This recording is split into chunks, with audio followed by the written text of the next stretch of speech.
This is Unit 7, Task B. Prepare a training video explaining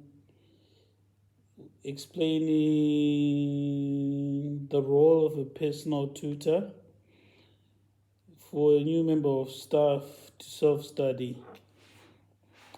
First point, you need to analyze the skills and qualities required for a personal tutoring role. Second point, you need to explain how own values, behaviors, and attitudes can impact on a personal tutoring role. Third point, you need to explain the boundaries and limitations of its personal tutoring role. Fourth point, you need to explain the importance of acting according to the ethical and professional codes of standards in the personal tutoring role. And lastly, analyze the importance of communicating in a personal tutoring role. So the first thing I want to look at is the first point, which is the analysis of the qualities and skills of a personal tutor. The first thing I think you must have, which is very important, is subject knowledge.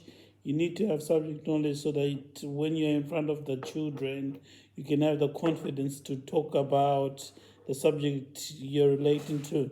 So if you don't have the subject knowledge, it will be a bit of a car crash.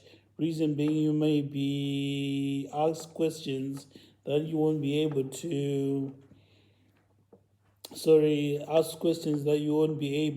to answer, and this will lead to the students or learners having little accreditation for your skills. Okay, you need to be resilient, as it says. You need to be resilient because there are a lot of challenges, and you need to have that skin, that tough skin, so that you don't get affected by little things.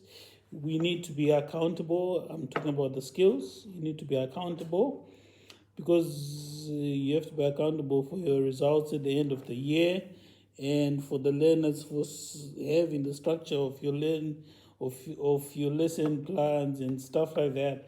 You have to be organized in that way, and you need to be reliable.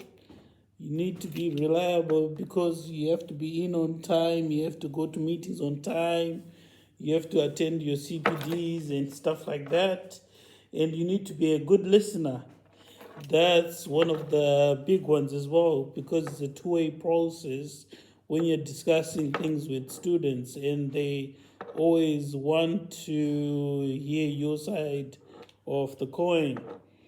And you need to be well organized. I've mentioned that slightly before. And you need to have key motivational skills. You need to be able to have a positive attitude so that the kids can cling on to the information that you're giving them. You shouldn't be robotic, that you're just regurgitating information without that keenness in you to get them to enjoy what they are giving. And you need to be adaptable so that maybe you do a start and you find something is not working, or they didn't understand a certain concept, then you automatically go to that concept, create questions, find worksheets, and do those questions. So that's how you become adaptable in class, when you know your subject and when you know that the hinge questions have gone wrong. And timekeeping is very, very important. Very, very important when it comes to doing maths. Because the issue is, when you're doing maths, the most important thing is we have to make sure we have the pace right for our slides, and it just shows that you're organized. And we have to be consistent because we're teaching different classes on different days. They should expect to meet the same level of enthusiasm, the same level of teaching for all the 7 or 8 lessons that you have. So you have to be consistent in that. And then the qualities that I think you should have is you're supposed to be charming. Yes, you must be a charming fellow because it makes it easier to teach and it makes it easier for them to relate to you. Once they relate to you and buy into you, it's easy for you to give them the next part of the lesson. Along those qualities, you have to be humorous. You have to be also humorous. You don't take too much offense to what they said or what they call banter. You need to also be able to throw a bit of banter and to receive it if you're giving it. So that's another thing there. Honesty is the best approach in any situation, and you want your students to be able to trust you so that they can approach you with any issues that they might have. You have to be clever and be mindful and thoughtful as well. You need to be caring and empathetic, and you need to be patient. Teaching is about patience because it's not everyone will get it right at the first time. So you need to also look after those that are a bit behind, because the key is to get everyone in and get everyone out. But the most important thing is, what impact have you done to these kids after a year with you? Have you managed to impact them positively? Have their grades gone up? Although they might not like the subject like maths, have you taught them something new at the end of the year? Okay, that's 1.1 sorted out. Now we're looking to go to 1.2. Explain how own values, behaviors, and attitudes can impact on a personal tutoring role. Values and morals and standards are what we live by. Our values are morals and standards that we live by. Attitudes are what we project outwards. Behaviors is what is informed by everything else. Perceptions on how we make sense of things we see and how we feel. Beliefs are what we believe to be true about ourselves and others, and we have very different communication styles. So the first one that I believe I have is that I want to look at is accountability. I believe for me to be an effective maths teacher, I need to be accountable for my students' learning and outcomes in class at the end of the year. Learners will come with an expectation that me as a teacher, I am there to help them to develop their understanding of the subject. This is why it's good practice to have assessments and mocks to find out the missing gaps and address them effectively before they go into examinations. And like right now, we are in the middle of the term, and we're about to write our exams on the 16th. We are having booster sessions and stuff like that. So these are extra lessons to help them get just a bit ahead of the grades that they're looking to achieve. And being liked is one of the best qualities that I love to establish and maintain in the classroom. Students then, from people they like, unfortunately, this might lead to a compromise with keeping discipline in the classroom. I tend to have noisy classes sometimes, but as long as there is that line of respect between me and the students and they're all engaged, I'm happy to work under those conditions. And I'm a positive guy, definitely. I know that I'll give my students the best vibe during classes and outside classes.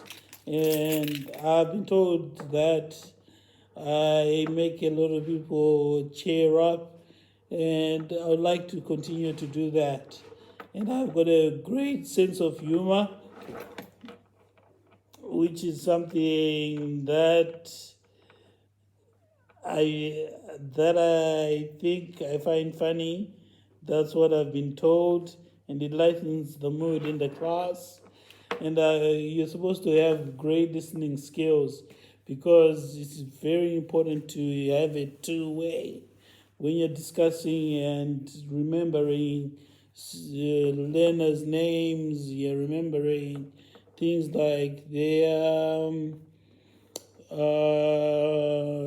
disability issues if they have any and stuff like that. So listening cues are very important, and we have connection before correction as well. And you have to be ambitious because you have to raise expectations and outcomes that are supposed to reach all the students. It's good to realize that students are different, but ambition can always be pulled. Okay, going to 1.3, explain the boundaries and limitations of a personal tutoring role. Confidentiality, I think that's a key thing. Tutors must be able to share any personal tutors must be able to keep information, personal academic information about their students with others unless they are required by law or with explicit permission from students or their guardians to divulge the information. You can only be allowed to share this sensitive information within the department, and you might most likely need to anonymize details of students in question. I normally use ProMonitor to record concerns and direct them to relevant tutors as well. When you put on praise or concerns or send messages, if you have contacted home, they should go to the right people so that we keep it all packaged in a nice suit. Secondly, tutors should establish clear boundaries in communication with their students. It simply means setting out a clear direction on how you communicate and what times you communicate, communicating within the times of college time is appropriate, and anything after that is inappropriate. and also discussing about the main issues to speak towards exam periods. Students might ask for extra help out of hours, but you have to find some time to make sure you do that within the hours that are due. Although it's a wonderful thing to be able to support them in that light, but it's very, very impossible to be available for them 24/7. And students should maintain a level of professionalism with their students at all times. This means avoiding behaviors or actions that may be perceived as unprofessional, such as sharing Facebook pages, Twitter handles, and things like that, social media as it becomes, and you have to make sure that your accounts are private so that you're not adding any of the students onto your accounts. And avoiding dependencies. Tutors should empower their students to become independent learners rather than foster dependency and assistance from them. This means we should encourage students to develop a way of critical thinking, and we should encourage them to set their own targets in their own books. We normally do this in maths. We normally do it by having what we call an improve log at the end of every session. So this improve log helps us to see where they can improve in their learning and by what date they need to do it by. And that normally works. Please try again. That normally works. And lastly,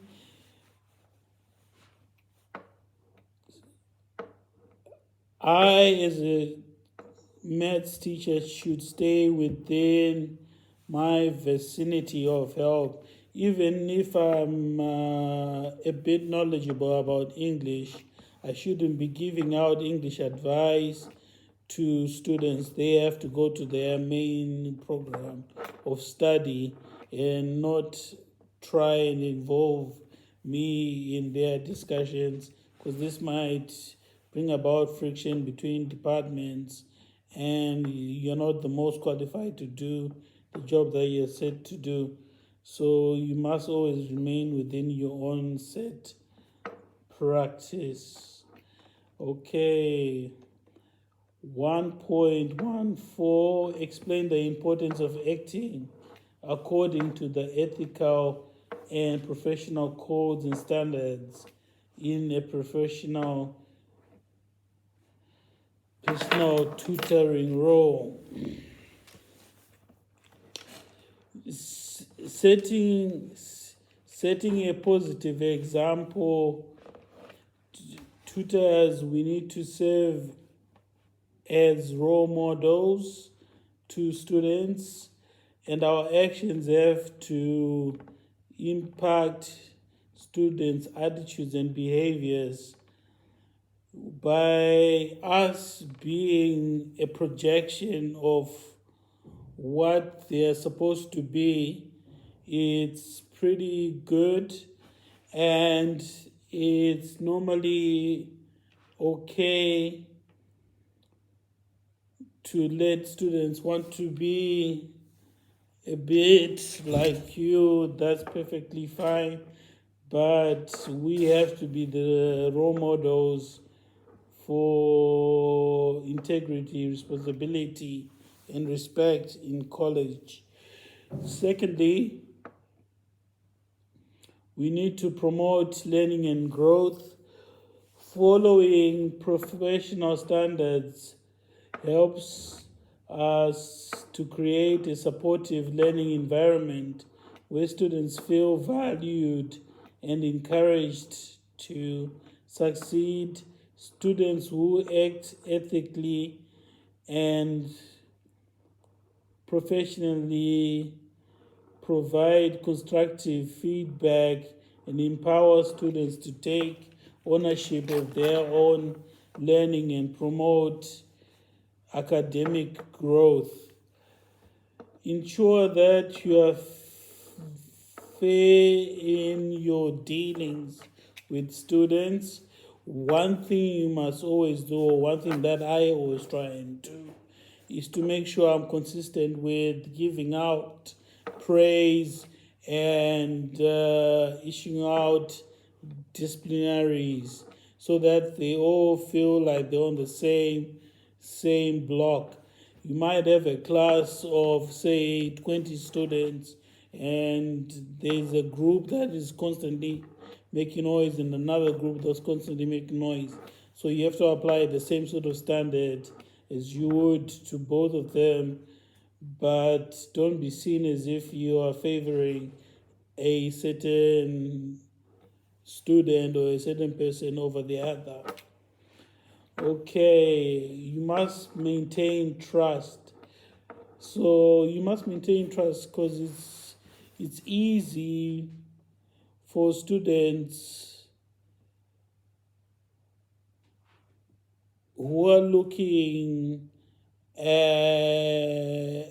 you as the role model to lose trust in you if they feel that you are not for them, or if they feel like you are not as well learned as you're supposed to be. Because some of them think they know everything. So, which is okay. So that's how it goes. So that's how it goes. That's not a problem. And lastly, you have to be careful to avoid legal and ethical consequences of some actions, especially when you're dealing with things like safeguarding and things like that. You have to you have to act within the social scale that is required. Otherwise, you might end up being in trouble with the law and the police. And lastly, we are going to look at analyze the importance of communication in a personal tutoring role. You have to be effective in communicating. You have to be effective in communicating to understand the individual needs and preferences and goals of students. By actively listening and engaging in dialogue, we can tailor our instructions and support to meet each student's specific requirements. And then after that, if there are any send needs, we can deal with those send needs. And if there is a difference in pace with the students, then we can differentiate our work. And if it's access to the information, that's the problem. We can do a bit of scaffolding there. So it's all very different, but it all requires understanding students' needs. And secondly, we need to be able to be clear and concise about the we need to be able to be clear and concise about the communication that's essential for explaining concepts, because we need to break down what the information is, and after we do that, we make sure that it's in chunks, it's fed up in chunks, especially in maths. We build the story. There's a start, the beginning, to understand what they know, and then we develop on what they know, and then we test them on what we've taught. So that's one of the ways of doing that. And we have to build rapport and trust, because communication fosters this, and students create a positive learning environment where they feel comfortable to ask questions, seek clarification, and express their concerns. Express their concerns. Positive rapport encourages active participation and engagement in tutoring. We have to provide feedback and encouragement. Very, very, very, very, very important. Feedback and positive encouragement, because it's effective communication which enables students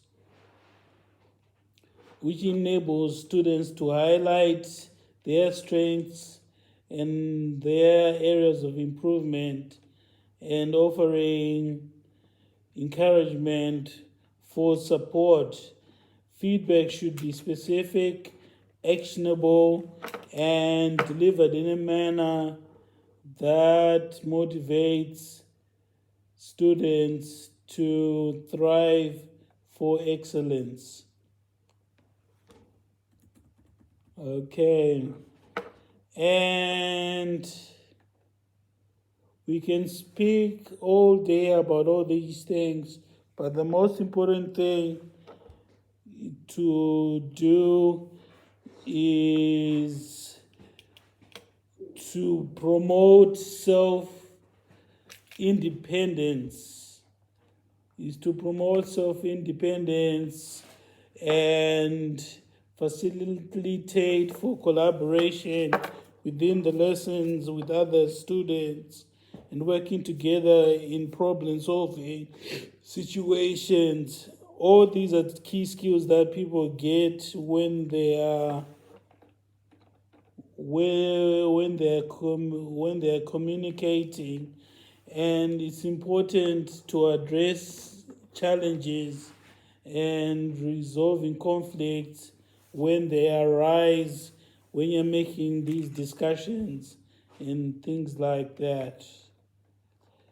And I hope you've enjoyed my little talk, and thank you very much for your time. Tendai.